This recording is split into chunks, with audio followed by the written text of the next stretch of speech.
So let us now begin with next chapter, revision of next chapter, that is wave optics.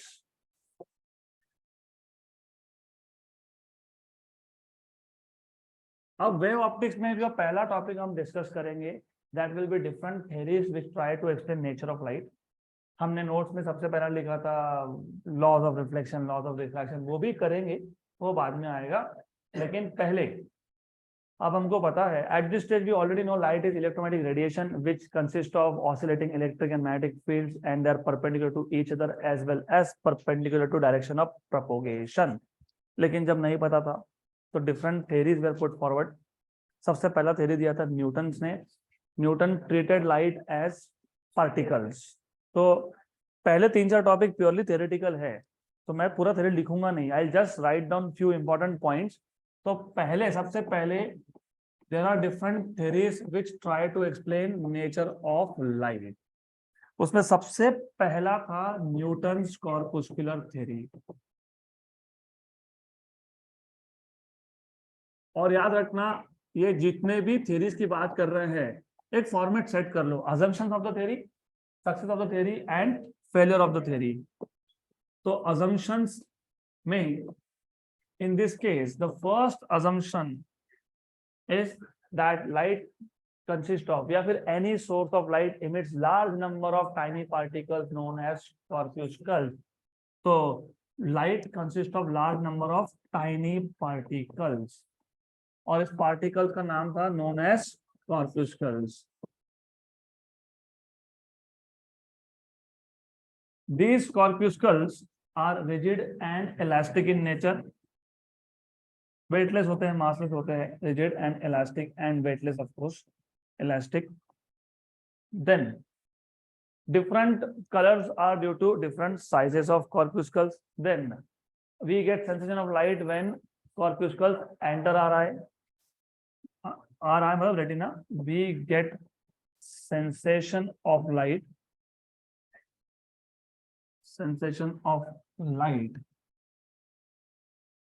when these corpuscles enter our retina. Corpuscles enter our retina. Different colors are due to different sizes. Different colors are due to different sizes. Okay, तो मैं shortcut में लिखने वाला हूं.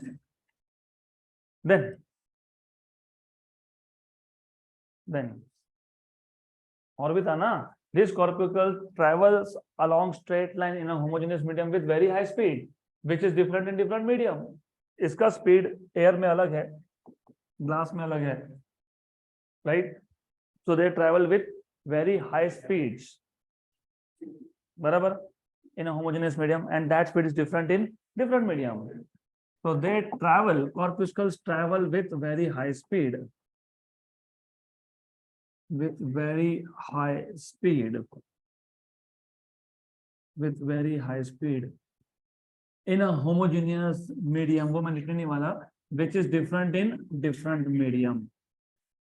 Which is different in different mediums. तो ठीक है, इतने assumptions हमारे लिए sufficient है. और भी एक था इसका assumption, speed of light is greater in denser medium than rarer medium. लेकिन फिर वो हम लोग फेलियर में डाल देंगे. तो ये हो गया assumptions. फिर सक्सेसेस बहुत कम है इसके. So it has only few successes. जैसे it could explain partial नहीं, total.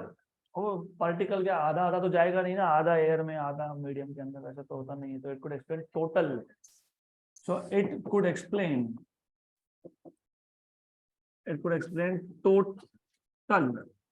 total reflection and total refraction.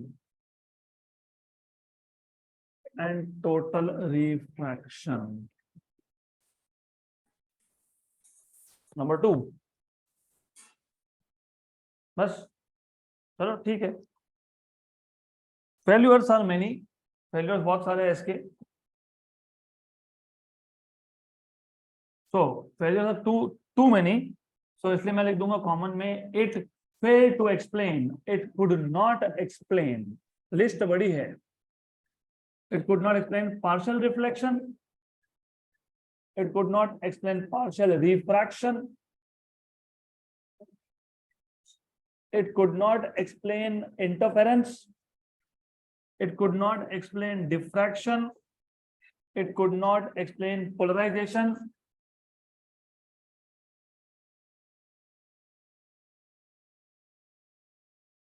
बहुत सारा है.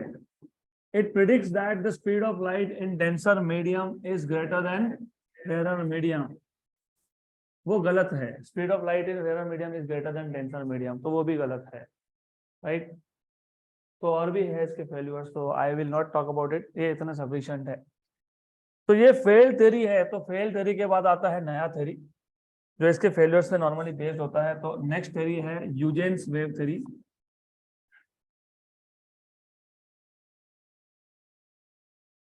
Huygens wave theory.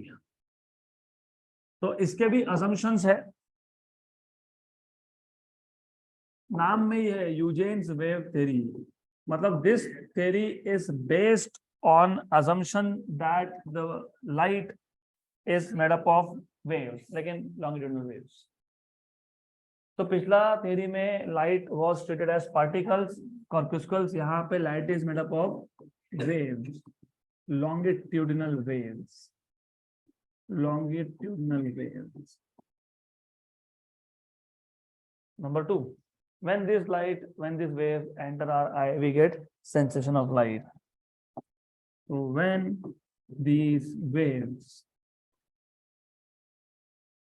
enter our eye, मतलब they fall on our retina, we get sensation of light. We get sensation of light. Then उसके बाद different colors are due to different wavelengths. So different colors are due to different wavelengths for the lambda. Then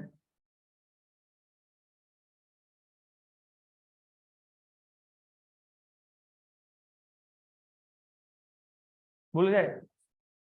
speed of light in rare medium is greater than denser medium. वो तो ठीक है, वो तो हम लोग सक्सेस में डाल देंगे ना. असम्पशन बताओ. असम्पशन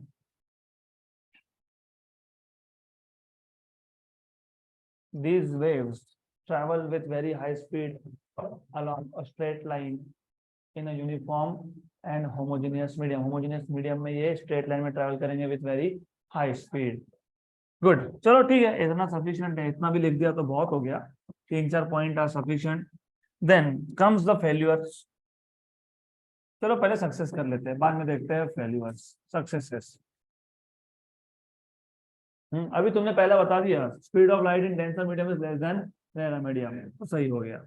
एक पॉइंट तो तुमने मिस कर दी थी. मैं बोल रहा था लॉन्गिट्यूडिनल वेव है. Longitudinal wave always requires a medium. तो एक हाइपोथेटिकल मीडियम अज्यूम किया गया था which is called as luminiferous ether. Now since longitudinal wave require a material medium for their transfer, for their propagation, a hypothetical medium called as luminescent ether was assumed to exist everywhere.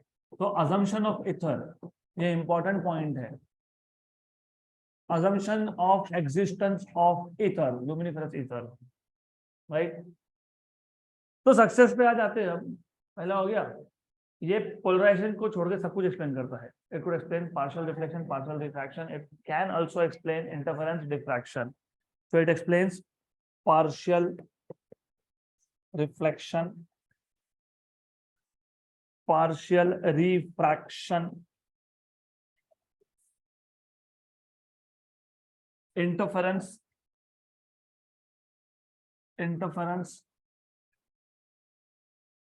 diffraction, etcetera etcetera.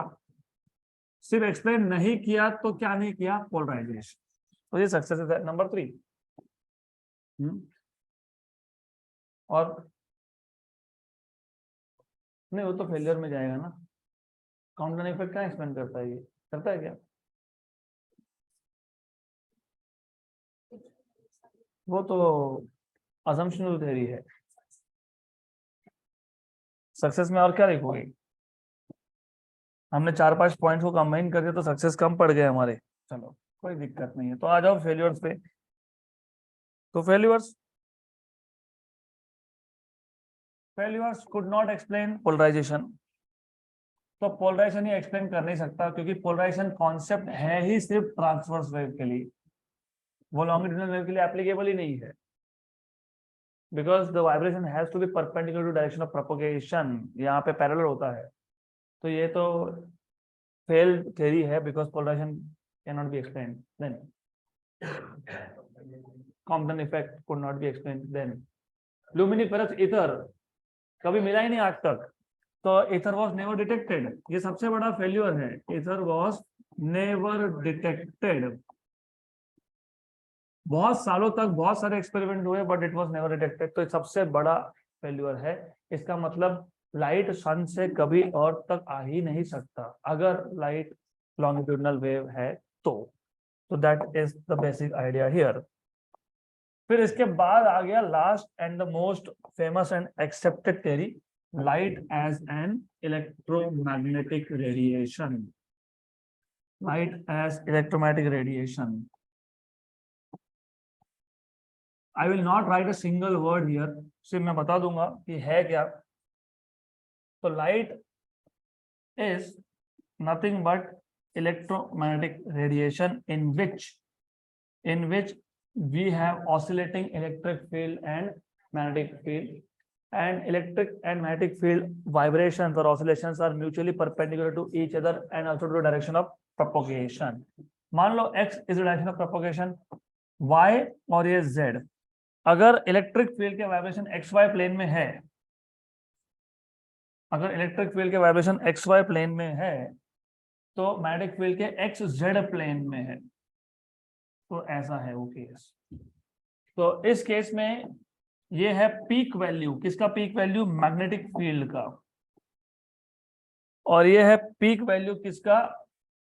Electric field का, और you have here as direction of propagation. Clear, simple. तो पहला definition ही है, electromagnetic radiation is a transverse wave in which electric field and magnetic field are oscillating and they are perpendicular to each other as well as to direction of propagation. Then these waves travels with very high speed, which is equal to 3 into 10 raised to 8 meter per second in vacuum or air. The speed is less in denser medium and it is given by refractive index mu equal to c by v, v equal to c by mu. Then it consists of very short wavelength to very large wavelength, so it covers the wide range of the spectrum, right from gamma rays to radio waves. Radio waves kilometre के range में होते हैं, kilometre, और यहाँ पे हमारे पास angstrom से भी छोटे 10⁻⁻12 मीटर का रेंज है और 10⁻+3 मीटर का रेंज है, तो वाइड रेंज। यहाँ तक क्लियर? तो इतना सफिशिएंट है for revision sake of course. इसके बाद इफ आई रिमेम्बर करेक्टली, इसके बाद टॉपिक आएगा वेव फ्रंट्स का। हाँ वही प्राइमरी सोर्स, सेकेंडरी सोर्स, फिर वेव फ्रंट, जिसको ह्यूजेंस प्रिंसिपल या ह्यूजेंस थ्योरी बोलते हो। तो primary source, primary sources are those sources which emit their own light. So the sources which emit their own light are known as primary sources, और light emit करने के पीछे 3 अलग अलग रीजंस हो सकते हैं। नंबर 1, सोर्सेज में emit light due to high temperature. तो primary sources can emit light due to high temperature. Example sun, right? Sun में न्यूक्लियर रिएक्शन भी होता है, हाई टेम्परेचर भी है, तो टंगस्टन बल्ब ले लो, tungsten bulb emits due to high temperature. Number 2, passage of electric current, for example LED, they generate light due to passage of electric current. Number 3, nuclear or chemical reactions, for example firecracker के अंदर chemical reaction होता है, तो it generates light. फिर you have secondary sources which do not generate their own light but they reflect or scatter light from primary sources. These sources are known as secondary sources. Sources which do not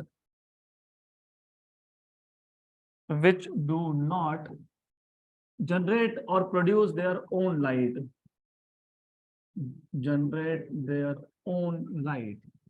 But they do what? But scatter or reflect light from primary sources. Reflect light from primary sources. Example planets है, moon है, right? Correct. Then उसके बाद wavefront है ना? Yes. Wave front के लिए आपको mathematical concept of locus पता होना चाहिए. You should know what is the meaning of locus. बहुत सिंपल आइडिया है. हमारे पास एक सोर्स ऑफ लाइट है. We have some source of light, let us say S. तो ये पॉइंट सोर्स है. Point source emits light in all possible directions, and let us say the speed of light in the surrounding medium is c. Then in time t the distance covered by wave is ct. हमारे पास एक point source था. Point source light emit करता है in all possible directions, और अगर surrounding medium में speed of light c है तो in time t the distance travelled by a single wave will be ct. लेकिन सिंगल वेव इमिट हो गया? नहीं. Wave is emitted in all direction. So in time t, the waves from this point source will cover distance ct in all directions. तो हर एक direction में distance cover करेंगे. कितना distance cover करेंगे? ct करेंगे डिस्टेंस कवर, बराबर. तो सारे के सारे वेव्स एक स्पीयर के सरफेस पे पहुंच जाएंगे t टाइम में, और उस स्पीयर का रेडियस कितना होगा? ct. राइट, बराबर. जिनको अभी भी नहीं समझ में आया तो समझा देता हूं मैं. ज्यादा कुछ डिफिकल्ट कॉन्सेप्ट है नहीं.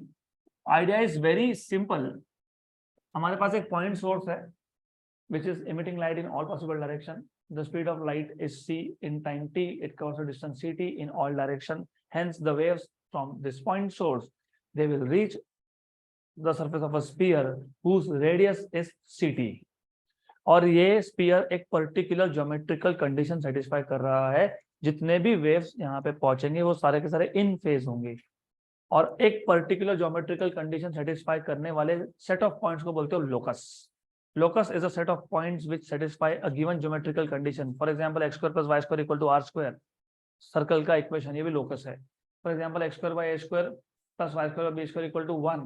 ये भी इलिप्स का इक्वेशन एक लोकस है. So the locus of all the points which satisfy a given geometrical condition. In this case, the condition is that the waves reaching the surface of sphere, all of them are in phase. सबका crest भी same है. देखो, तीसरा crest, तीसरा crest, तीसरा crest, तीसरा crest. So all of them satisfy a given geometrical condition, and hence this geometrical structure is called as locus, और इसका नाम है wave front. क्या बोलते हैं उसको? तो पॉइंट सोर्स के लिए वेव फ्रंट क्या आएगा? Spherical, definitely spherical.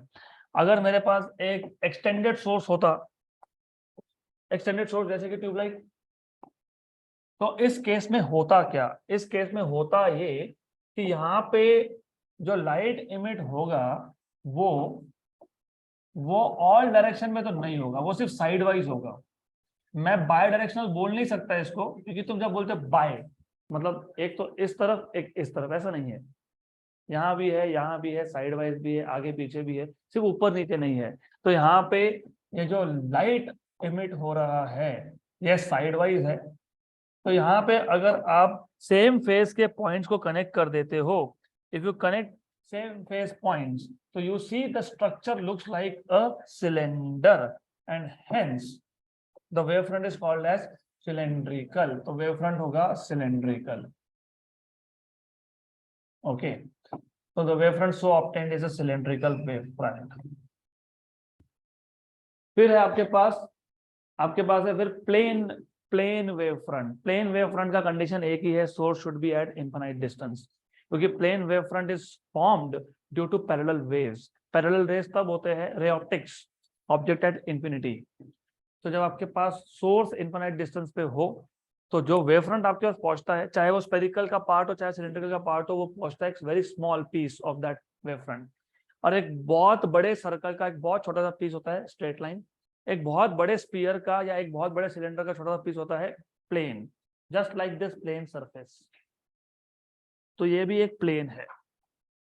तो हमारे पास क्या पहुंचा, प्लेन। इसके लिए क्या बोलते हो, प्लेन वेव फ्रंट। तो only condition is that the source should be at infinite distance.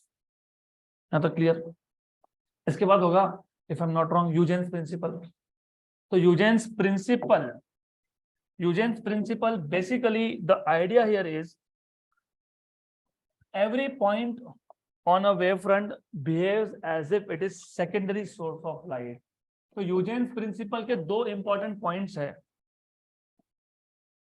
यूजेंस principal के दो पॉइंट्स है। Point number 1 is that every point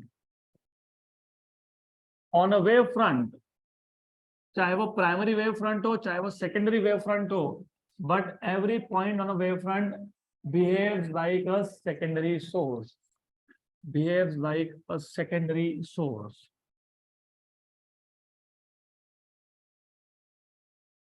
और ये जो secondary source है, they will emit their secondary wavelets and these secondary wavelets are effective only in forward direction।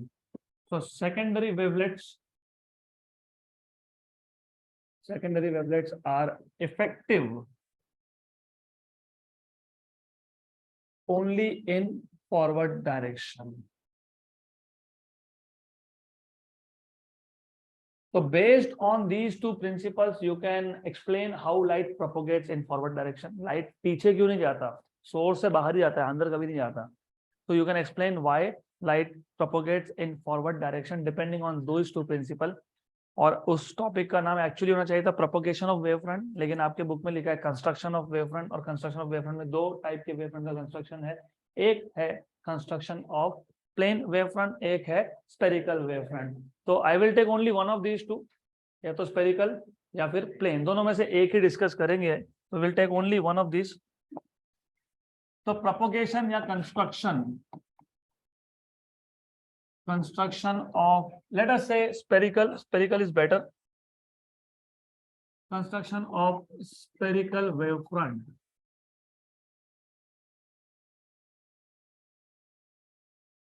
तो इस case में आपको करना क्या है, you just have to take a source, some source S, फिर हमने स्पेरिकल वेव फ्रंट का एक पार्ट ले लिया। और इस पार्ट को मैंने प्लेन नहीं दिखाया क्योंकि सोर्स में फाइनाइट डिस्टेंस में दिखा रहा हूँ, पास में ये सोर्स, तो फिर पार्ट क्या होगा, कर्वेचर। ये स्फीयर का एक पार्ट है, इसको नाम दे देंगे some name PQ। According to Huygens principle each point on this wavefront is a secondary source, each point। तो take few points, let us take A point first, A B C D ऐसे 4 point ले लेंगे।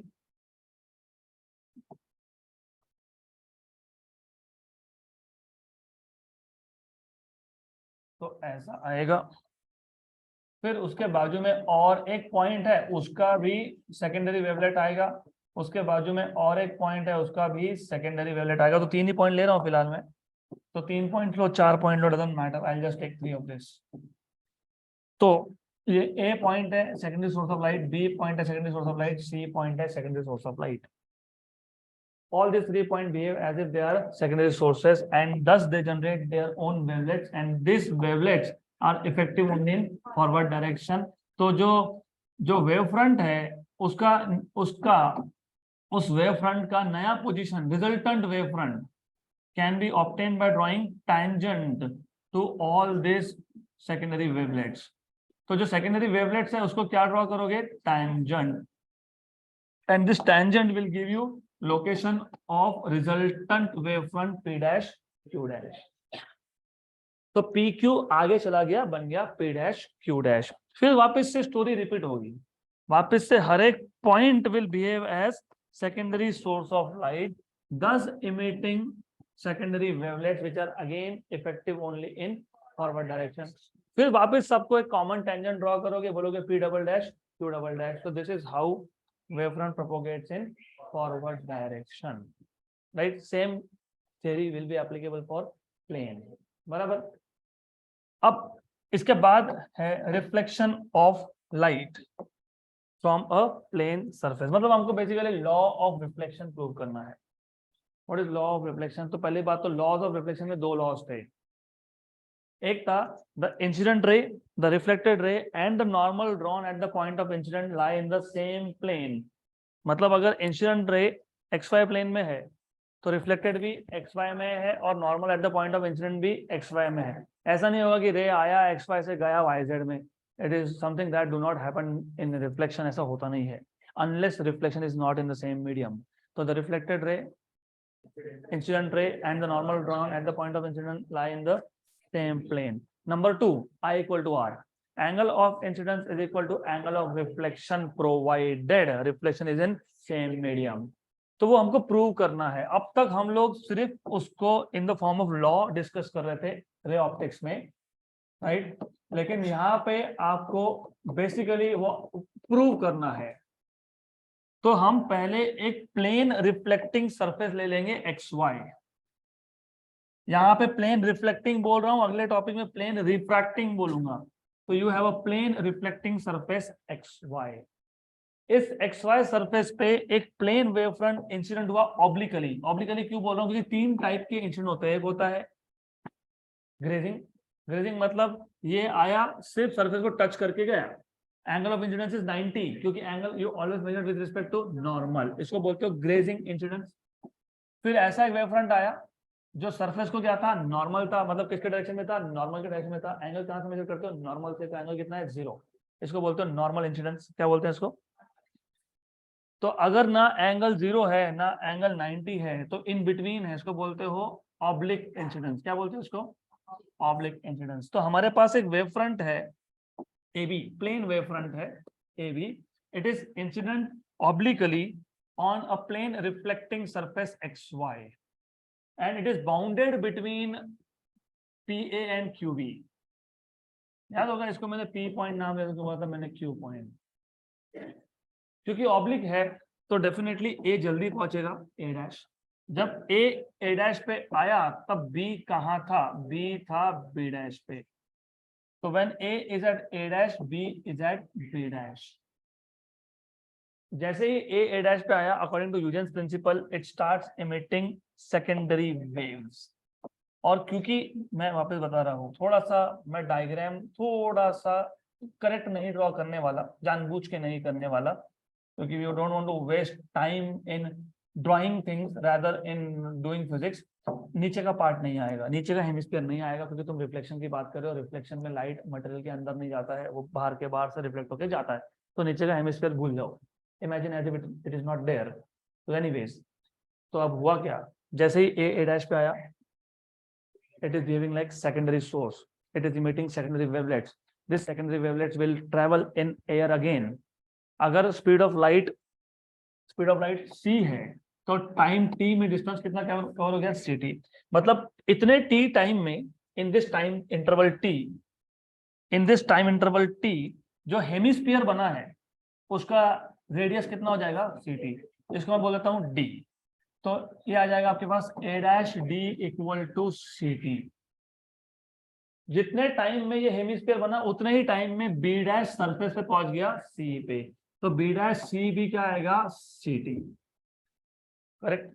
अब एक काम करेंगे, अब हम लोग टेंजेंट ड्रॉ कर लेंगे ऐसा। तो दो ट्राइंगल बन गए, एक आ गया A' B' C, एक आ गया A' D C। और एक नॉर्मल भी ड्रॉ कर लेंगे, क्योंकि हम एंगल मेजर करते हैं विद रिस्पेक्ट टू नॉर्मल। तो ये आ गया एंगल ऑफ इंसिडेंस। अगर ये I है, ये टोटल 90 है, तो ये 90 माइनस I है। ये कितना है, 90 माइनस I। ये टोटल कितना है, 90 है, बराबर। तो ये एंगल कितना आएगा, I कितना आएगा, कितना आएगा, I कितना आएगा। तो मैं यहाँ पे ड्रॉ कर देता हूँ। ये था A' और यहाँ था C, वो ड्रॉ करता हूँ बाद में, A' C, बराबर, राइट। फिर यहाँ पे A' B', तो ये आ जाएगा आपके पास B'। देन यहाँ पे आपने ड्रॉ कर दिया नॉर्मल,